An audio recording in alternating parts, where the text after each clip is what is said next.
understanding fashion. This case started over 2 years ago. I've been involved for most of that time with my client and her immediate family. I've gotten to know my client, I've gotten to know the case, and I've been able to reach a resolution on behalf of my client as she looks towards the future. In doing this for over 40 years, I've had all kinds of clients from all stratas of the community, from all backgrounds, from all religions, and each client approaches a case in a different fashion. The delay in reaching today is not my client's fault. There were, as we all know, constraints on our community due to health. The system itself was closed for many months. People were in and out of the COVID status, and unfortunately, the family of the victim in this matter had to wait for today. We all know the adage, justice delayed is justice denied, but the delay is not on my client's behalf. So for the extra pain that the delay has caused, I accept some of that responsibility, but I also point out that none of that should fall on my client's shoulders. From the beginning, my client wanted to resolve this matter in a manner that allowed her to accept responsibility. She never wavered from that position. And the reason I make such a big deal out of that is at one point, some 12 years from now, my client will go to the parole board. And that is the only step in her life that we know for sure she will be able to speak directly as to her motivation, her reasoning, how she arrived at accepting responsibility, and what she did with the time that she spent locked up. I may not be around at that time. However, you or another sitting court in your position will be sitting here, and hopefully, when asked by the parole board, remember that my client accepted responsibility. She didn't put anybody through a 12-day trial, didn't put anybody on the witness stand, didn't have anybody come into court to say, that's my husband's body in a picture. And that's the reality of what happens in a murder trial. The family has to relive that day, or that week, or those years, in this case, that have gone by. Today, tears at the wound, at the scab that is not healed and probably will never heal. But I'm speaking to the future for my client. I'm speaking to you, Your Honor. I'm speaking to the family of the victim in this case, that when 10, 12, 13 years have passed, and maybe that scab has healed to a certain extent, they will remember today that my client accepted responsibility. She probably, I want to check with you. You're not going to speak, is that correct? And she wants me to extend her acceptance of responsibility. You forget to put the milk back in the fridge, then you say, I'm sorry, okay? You forget to return a library book, you say, I'm sorry. When you do what my client did, sorry just doesn't do it, okay? So she promises to use the upcoming years while incarcerated to better herself, to carry a message to others who are in similar situation, to improve her education, and to do penance.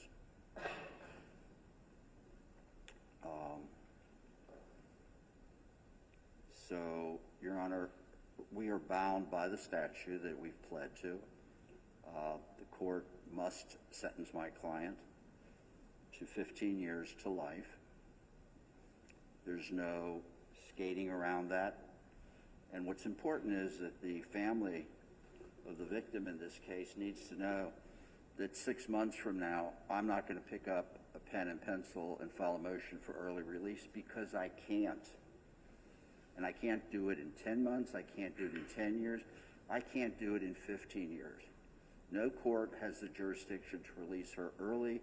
The only way she gets released at the end of the 15 years is if she makes a proper presentation to the parole board.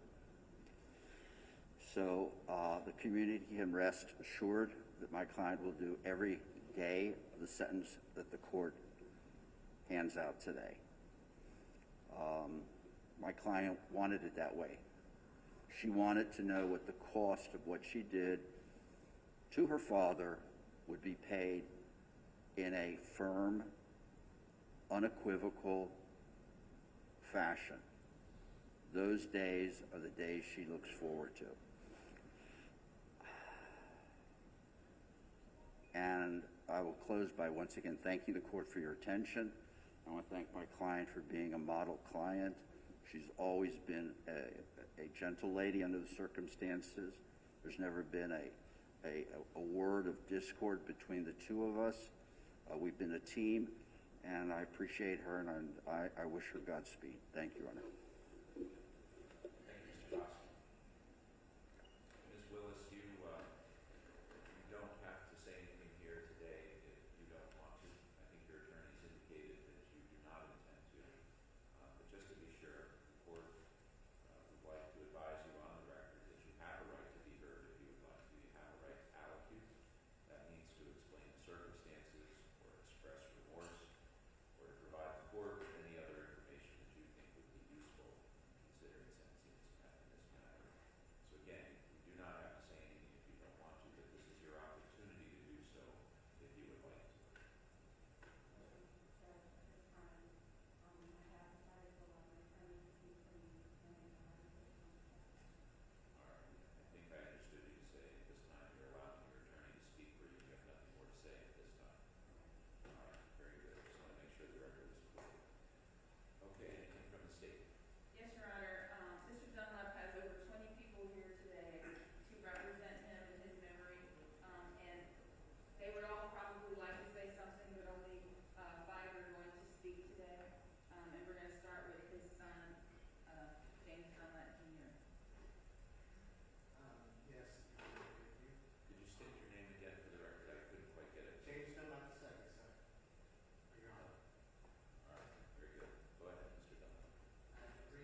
pray for you that you will serve the time because it's what you deserve.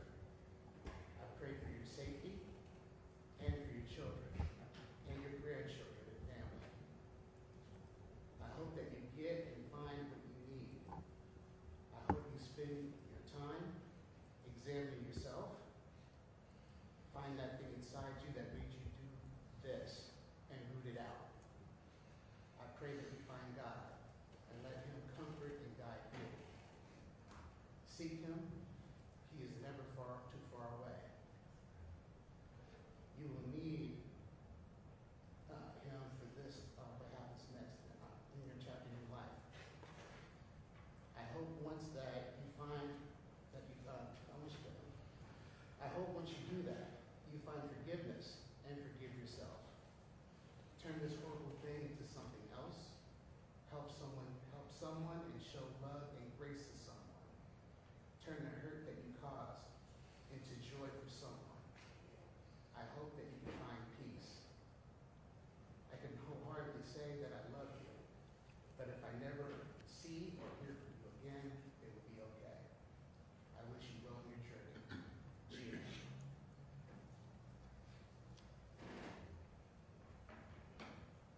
For my daughter, Michaela. Hello, my name is Michaela Dunlap. I'm the granddaughter of James Lee Dunlap. On December 22nd of 2019, at 3 a.m., my life changed. I was asleep with my mom and dad, woke me up to give me the horrible news that my papa was murdered in his home. But what made it worse, that it was my aunt. For the last 4 years, my heart has been heavy with pain and anger.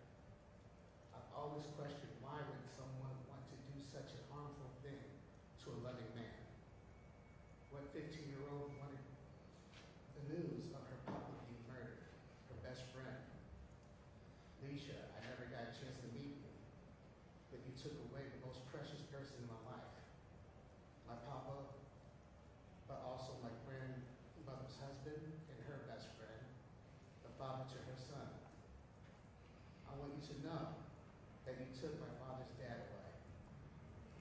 These past 4 years for me has been depressing. What 15-year-old wants to be depressed every day of her life, living in fear that she maybe will lose another loved one? You hurt me to the core. How could you live with yourself every day, knowing that you killed someone who had nothing but love for you and my dad? As the days passed, it got harder not being able to call my papa and have those long conversations about what I want to do in life. How I couldn't wait to see him watch me graduate or go to prom. I want to be able to see him at my wedding. Over the past years, I've come a long way dealing with this issue. As I start my senior year of high school, I realize some things we cannot change. But if we could, it would have to be one last conversation, Christmas, birthday, camping trip with my papa. Liscia, I am not God, and it says we shouldn't judge or hate others. As hard as this is, I forgive you for hurting me and my family. I forgive you for all the pain and the nights of crying. I'm 18 years old now, and I know my papa wouldn't want me to put my life on hold. So starting a new chapter in life, everything I do is to make him proud. You may have taken him away from us, but he's forever in our hearts, and his legacy will live on.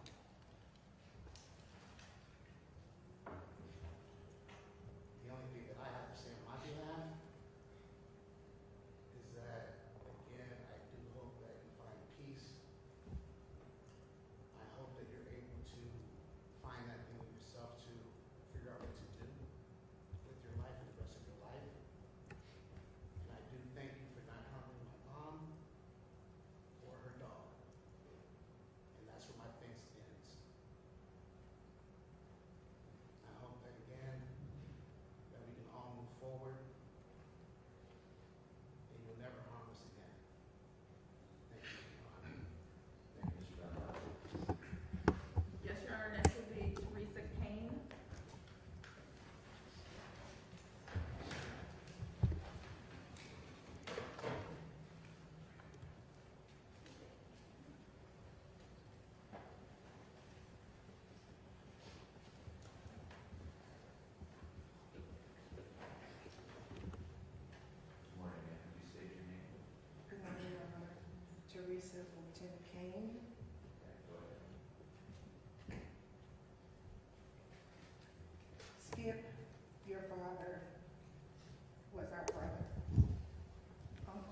was a generous, loving, caring, easygoing, easy to talk to, kind, human being.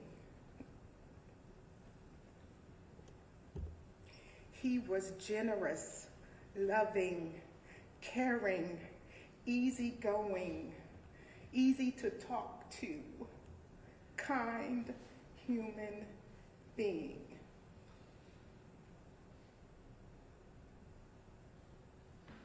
He was our champion.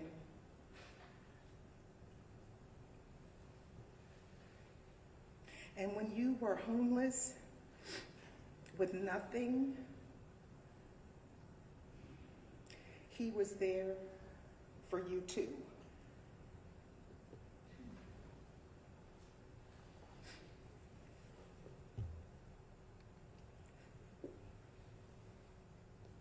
He wasn't perfect. No man is. But he was perfect to us, to me. We loved him, and he loved us. I knew my brother, and he died trying not to hurt you. He didn't have it in his heart. He wouldn't hurt anyone.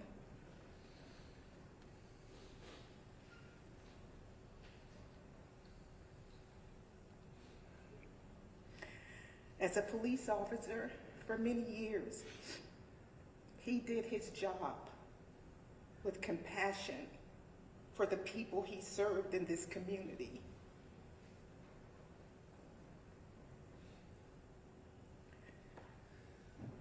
Your heinous murder of him has caused unimaginable suffering and shattered the lives of our family. We will be forever heartbroken.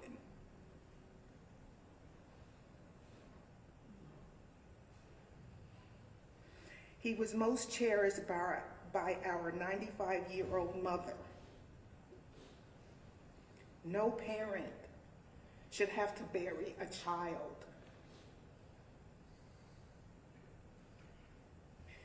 We are a God-loving family. I pray for your repentance. May God have mercy on your soul.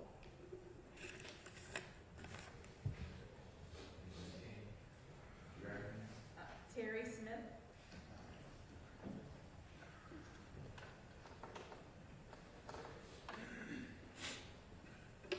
Good afternoon, Your Honor. Yes, sir. My name is Terry C. Smith. I'm a retired Cincinnati police officer, and I had the occasion. First, let me say, I want to thank the Dunlap family, Bev, James, Mother Dunlap, and the rest of the Skip family for giving me an opportunity to speak here today. You thought enough of me in your darkest hour to reach out and comfort me. I will always have you in my prayers and my thoughts. As for you, I tossed and I turned last night what I was going to say. But after I had a talk with God, which somewhere in your life you failed to do, I heard him say, do the right thing, Terry, be professional. But I'm going to tell you something about your dad you didn't know. First and foremost, I met Skip almost 40 years ago when I was a police recruit. I had the occasion to ride with your dad, James Dunlap, affectionately known throughout the police community and the community as Skip. I rode with him, and at the end of that ride, I said, I want to ride with him again. Every time my ride came up as a recruit to ride with someone, I picked out Skip and his partner, Doris Talbot. I patterned myself after your dad. Skip was so important to me that when he introduced me, or rather I introduced him to my wife, I remember what he said. Hey, little brother, don't let this one get away. Don't let her get away. And he was happy for me. And I used to tease him. I said, Skip, you want to marry her in since you want, and we laughed about it. But the one thing that Skip did, he talked about his family. He talked about James. James, he was so proud of you. You'll never know. Bev, he loved you. And I can remember when I was getting ready to, when I was standing there with Skip, he was at my wedding party, and he looked over at me, and he winked, and he did like this. As I said, I've known your dad for 40-some years. I was stricken with a serious ailment, which I couldn't walk. Well, guess who picked me up, came to my home, put me in a golf cart and took me fishing? It was Skip. And what bothers me with this is that you had prior calculation designed to do what you did. And you did it. Whether you wanted to accomplish, you have done it. You have made people miserable. You have ruined lives. And most importantly, you ruined yours. You'll never get to be with your children, grandchildren, whatever. But you did something. You validated the trust and love of a parent when you chose to do what you did. I can speak for several officers who are not here for whatever reason. Some of them just couldn't handle it emotionally. When I look back and I see his close friend, Don Hudson, and I understood that he would not be here. When he came through the door, my heart, it was filled with emotion. Because I know I'm pretty sure he's got something to say. I've asked God to ask me to forgive you. But I lied to God. I can't do it right now. And I hope that when your 12 years come up for parole, that I may not be here, but I hope that your parole board will remember there'll be somebody who can read the facts of what you did to your dad. Because I believe you're dangerous. And I believe if you have a chance to do it again, who knows what you may do.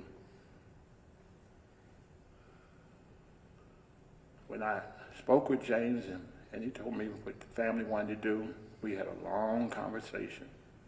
And I said, James, I'm okay with this. As I said, I tossed and turned. I wanted to write something. But I just asked God to could help me be the man that Skip was to me. And not only did you take your father, you took a husband, a father, a pillar of the post in the community, a God-living man, but you took and destroyed your own life.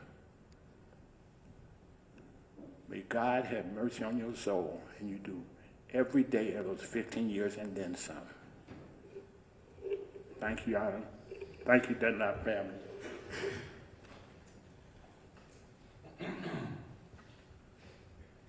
Ryan Norman.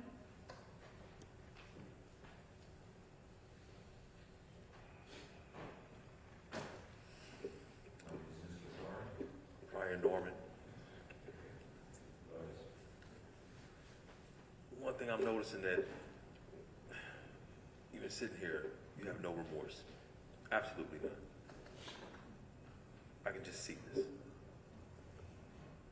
It just looking at you just reminds me of how you don't even realize how much of a pillar Uncle Skip was. I remember even growing up, even when I first heard Uncle Skip's got a daughter, oh cool. James is my little brother. I thought I had a sister, like, didn't really see you that much. But then when I finally met you, I was like, okay, she cool. That's what's up. And then all this other stuff transpired. I started noticing how sneaky and surreptitious you were. And I couldn't put my finger on it. And then it all started coming together. All the puzzle pieces. All the actions that you did around their house. You even stole from me. Didn't press charges on you. But you stole from me. Your own family member. If you wanted the money, you could have asked me for it. I wouldn't even wanted it back. Absolutely pathetic. Then you disappear. And you come back. And this is what's happening. You literally take a father figure away from me. The man who pretty much raised me and bestowed honesty, loyalty, and trust within my whole guideline of living. That's what you did? Out of all the times that I've had anger and anguish and upsetness in my life, the one pillar that I run to for communication and strength and guidance, you take that away from me. And you didn't just take it away from me, you took it away from everybody that he touched and knew and spoke to. Your own dad would give, I don't care how many people outside ask for money. He'd be out there handing it to them all, like, here you go, here you go, here you go. That's the type of person Uncle Skip was. That's just what and he didn't even want it back. He didn't want it back because he's like, you know what? If you don't pay me back, that just means you ain't gonna never ask for me again. That's the type of person your dad was, so I know you was a real crappy individual to do that to your father. Flat out. And you didn't just do it to your father, you did it to your kids. You took their grandparent away. You took that whole communication they could have had and experience that we have had with him away. You taking your time away from enjoying your grandkids being raised and coming up, spending time with their grandmother. What type of individual just pretty much says, you know what? I'm going to take away from y'all and them. You take away from your own kids. What type of person are you that you take away from your family? Not just ours. You took away from yourself. And as much as I'm happy to know that you were now by yourself, truly, you were really by yourself. Oh, I guess your buddies, you know, wherever they're going to send you up to. I guess them your friends now. But you had family. You had love. You are forced to be friends with everybody else over there. We all wanted to be friends with you. Big difference. But you know, I'm sure that everything that we're saying today, you probably prepared yourself to let it hit one ear and not even in the ear. Just bounce right off your head. Because that's what you do. When people give you an option, take advantage of it, you use it to your will, and you could care less about the consequences. So you know, I really didn't know what I wanted to say to you, but I do know that we all obviously know that you don't care. So I hope that in life, when you finally need somebody that cares for you, to come through for you, I hope you get the exact same emptiness that we have right now. I hope you experience every bit of that. When you need somebody to call on, when you need somebody to talk to, I hope they don't pick up the phone. When you need money on your commissary, I hope they ain't got enough. I hope you get the same bullcrap guideline that you've been giving everybody else, because you deserve that at the least. And hey, God willing, when them 12 years come up, if they do contact me, because I wish like heck somebody would contact me, I would gladly go up and speak about how I feel with the same exact pressure and upsetness as I have to this day. You took so much away from me. You took so much away from my aunt. So much away from James. So much away from your kids. So much away from your grandkids. You took so much away from grandma, auntie, the city. You took so much away. You had no clue. You out there trying to get rich when you had a gold mine at your disposal already. You had no clue. I am not even impressed. I'm absolutely almost fazed because I wake up every day and I realize that I replay hearing my little cousin call me on the phone. My aunt sending me to go check on my uncle. You're at the door. You're at the door. I mean, you look me plain in the face. Tell Uncle Skip, call Aunt Betty. Tell him now. I'm so enraged at you at that point. I'm like, I can't believe she right here. Oh, stole my money? Where my money at? I left. Because you know one thing I did do was respect Uncle Skip's house. Hey, not in my house. If y'all gonna argue, not in my house, okay. But I'll be back in the morning for my money. Remember I told you that? I left. I get a call from little cousin telling me that you killed him? And then you had the audacity to remove all the cherishable things that my aunt and uncle worked hard for and put in that house, built and paid for? You had the audacity to move things around and put stuff in their place? Did you think none of this stuff would come out? Did you think somebody wouldn't say nothing about this up here at this podium? They have a right to know how pathetic and terrible you are. Absolutely disgusting. But I'm gonna quit wasting everybody else's time like you did ours. Because I don't buy that whole 2 years because somebody was sick, somebody was this. Your buying game don't work on us. Because we know you're full of crap. Your Honor, thank you for letting me speak.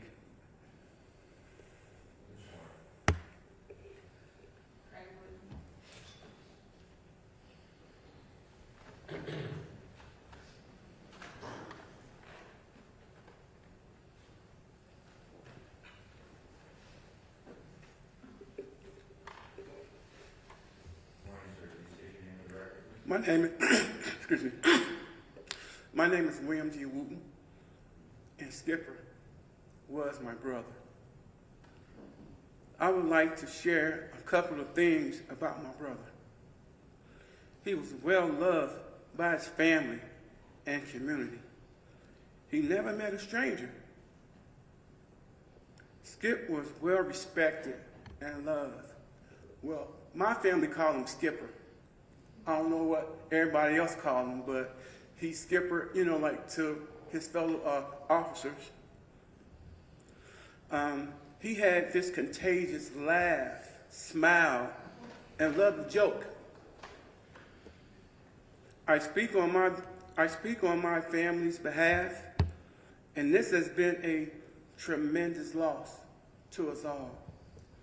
My brother should be here enjoying life and figuring out what he wants to do next in his life. But today, we are here to speak about our brother Skipper, a son, a husband, a father, an uncle, and a friend. We will be truly missed and pray that God will continue to heal our hearts. And I want to thank you for letting me speak and the officers here, because when it came down to it is, Skipper was a good person, and we loved him, and he will truly be missed. Thank you.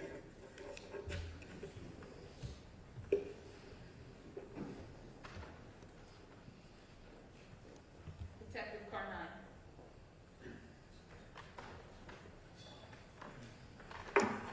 Your Honor, my name is Jeff Carnine. I was a detective on this case from Forest Park. First thing I want to say is that as if I was in the Dunlap's family shoes, I could not show the grace that they're showing at the moment. It's incredible. As I look at Bev's face, Skip's widow, the pain on her face, but she exudes grace, and the whole family does. There'd be a lot more anger coming from me if I was in their shoes, and I'm in awe by it, really. Liscia, what I'd like to actually say to you is I spent some time with Bev this past week, and she has kept, they have physical calendars still. Most of us use the calendars on our phones and whatnot, but they actually have a physical calendar. And she showed me the calendar from December of 2019. And on December 15th, that happens to be the day that Miss Willis showed up unannounced at Skip's door. And he was so happy that he wrote on the calendar, "Liscia's here." And I'd never seen that. She just showed it to me the other day. That was on a Monday, December 15th. The following Friday, on the 19th, Bev had drawn a broken heart and it just said Skip above it, because that's the day that she killed him. And it's taken us over 2.5 years to get to this point. And I'm glad we're at this point. I'm glad that she has taken responsibility. And I know that the court is mandated to, with the sentence that you have to impose. I wish it could be more. And hopefully in 15 years or so, I'm still around and I can be called to speak to the parole board, because 15 years is not long enough. Thank you.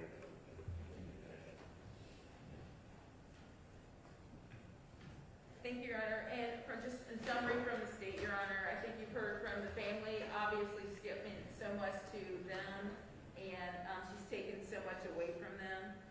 Again, like Detective Carnine, I really appreciate the family's understanding a decision to do this plea so they don't have to go through any more pain and suffering, because no number of years is going to be enough to heal what's happened in this situation, and we ask that you give the only sentence that you can, which is 15 years to life. Thank you, Mr. Gregory. Anything else, Mr. House?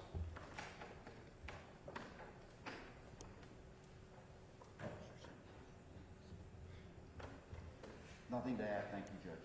All right.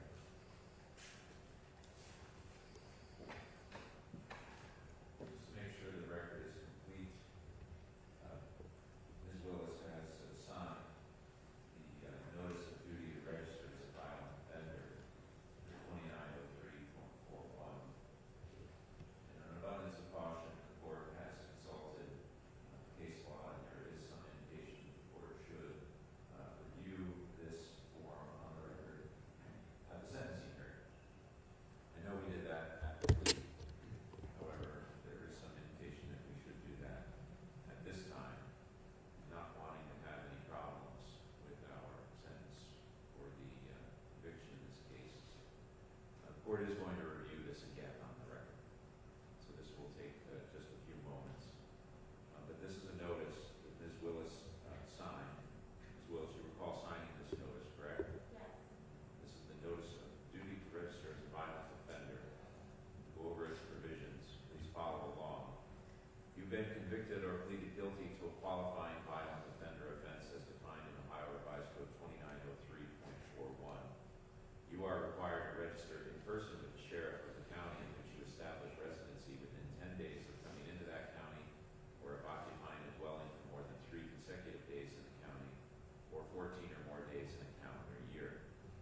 You are required to provide the sheriff certain information, including your full name and any alias you use, your residence address, your social security number, any driver's license number or commercial driver's license number, or state identification card number issued to you, information regarding the offense of which you were convicted or pleaded guilty, the name and address of any place where you are employed, the name and address of any school or institution of higher education you attend, the license plate number of each vehicle owned or operated by you or registered in your name, the vehicle identification number of each vehicle, and a description of each vehicle, a description of any scars, tattoos, or other distinguishing marks on your person. You are required to provide the sheriff fingerprints and palm prints. The sheriff will also obtain a photograph of you at the time of registration. After the date of initial registration, you are required to re-register annually. You must update and or amend any of the information described above that is changed, and provide any additional information requested at the county sheriff's office within 10 days of the anniversary date of the calendar date on which you initially registered. If you change your residence address, you shall provide written notice of that change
Judge, may I approach and see the plea agreement if you have it handy?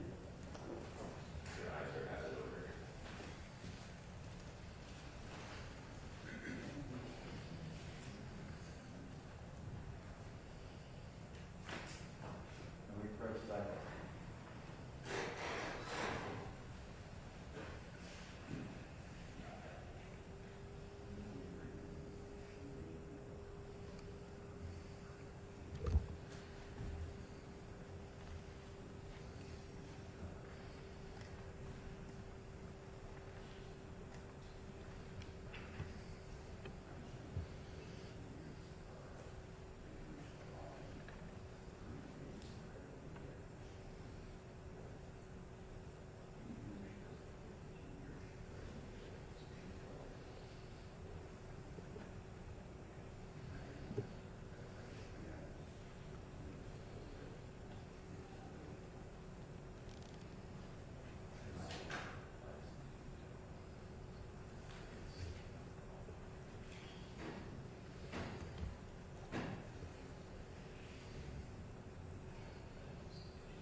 Can I have 1 second? Sure. Please sit.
Police official is no days of credit and murder charge for 2167 and 316 is contributions to the name underneath that. That's sufficient.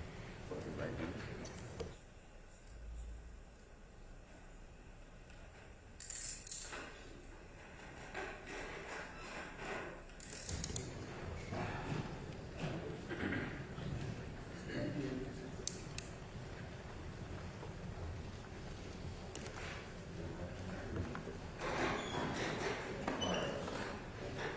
We're back on the record. Appreciate everyone's patience, especially deputies maintaining the situation well. Mr. Haas brought to the attention of the court an inconsistency between the court advised Ms. Willis on the record as part of the sentence and one piece of the language in the plea form, which is a pre-printed form for use in a wide variety of offenses. Mr. Haas, do you want to put something on the record about that inconsistency and the resolution of it? Yes, Judge. If the court pleases, looking back to the day we pled, which was last Friday, we were all under the impression that the plea form was accurate, indicating that my client was eligible for earned credit days while in the institution. That has nothing to do with the time she's earned waiting to go to trial. She still goes to the penitentiary with those 900 plus days. Upon listening to the court's sentence, I realized that the statute that you've cited and that we've agreed to and my client signed off on indicates that she is not eligible for earned credit days while in the institution. Those can be as much as 8% if she earned those. She has executed an extra line on the plea form indicating that she understands that the code section reflected controls and she is not eligible for earned credit days. Thank you. That is important for your understanding, Mr. Crabtree. Yes, Your Honor. All right. Ms. Willis, I want to make sure you understand this, because your attorney has indicated before that this was something that you understood when you entered your plea, that you may be entitled to earn days of credit under 2967.193. As the court indicated in handing down the sentence, it's this court's opinion that the law does not allow that. For the record, particularly 2967.193 sub C, sub 1, and read together states, no person confined in a state correctional institution to whom any of the following apply shall be awarded any days of credit under Division A of this section. Sub 1 reads, the person is serving a term, sub 2, the person is sentenced to death or is serving a prison term or a term of life imprisonment for aggravated murder, or a conspiracy to attempt to commit complicity in committing murder. It's the court's opinion that sub C, sub 2 applies in this case because the plea is to a charge of murder, and that 2967.193A would not apply. You would not be able to earn credit under that specific subsection.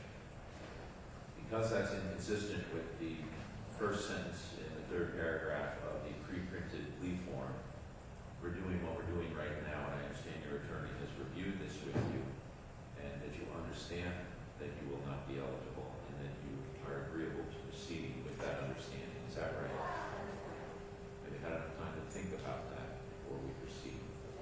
Right. It's important to the court to make sure that when you take your plea, when you proceed, you do so knowingly, intelligently, and voluntarily. So when there's an inconsistency like this, we want to be very sure. So we've had a chance to talk to Mr. Haas about this. You understand the meaning of it. Is that right? All right. You've had enough time as we sit here today to decide that despite that inconsistency, it's your decision to proceed. Is that right? Yes. Any equivocation or doubt on your part in that regard? No. All right. Very good. Mr. Haas, you're satisfied with the plan, understand?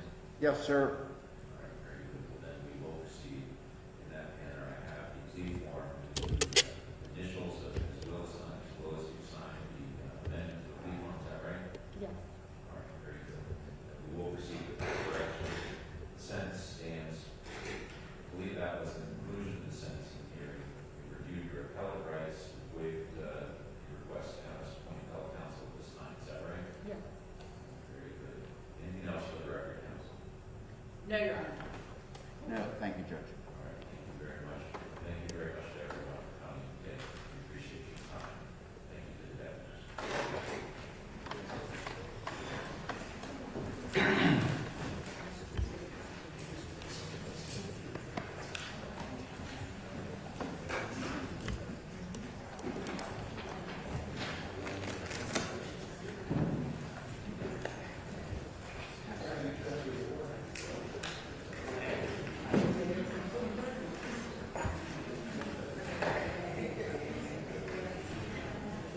Katie.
So I was on H9, right? Yeah. Brian Harris? Harris, I'm going to